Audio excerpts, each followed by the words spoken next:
Welcome to Zwida Media. If you're new to this channel, please subscribe. Don't forget to like, comment, and share.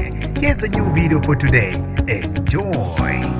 Ushiye abantu abaningi bethintekile enhlizweni umculo kaMaskandi emva kokukhala kubuka wonke umuntu kubabona kude ohlelweni olukhuluma ngempilo yakhe Ushuni Ka Maskand. Sanibona nginibingelele ngiphinde nginamukele kuphina kuphi la nibola khona le video. Mangoqala usijonele likhasi wamwelekile igama lami ngusibonga konke wakandwande mothanda ungangibiza intatheli ka YouTube. Ushiye abantu abaningi bethintekile enhlizweni umculo kaMaskandi UMthandeni Manqele la kale khona bukhoma kubabona kude kubuka wonke umuntu emva kokumenya uDr 3 second omele ibhodi laMakhosi kanye nokuziphatha kwabaculi baMaskandi la ubhekwa khona indlela yokuziphatha kuba aculi baMaskandi. Bebebuza uMthandeni Manqele ukuthi ngabe ngengoma eyayithi unyazi lezulu wayiqonda ukuthini uma esezibiza ngonyazi libe selikhala izinyembezi elisha kubuka abantu emva kokuthi likhala ngokuthi engathi libanjwa ngophondo ngaso sonke isikhathi lithi amakhosi ayalicindezela malikhiphile lona liyayibizela imhlangano ubona ngathi lento inokuchema aphakathi uthi yena ke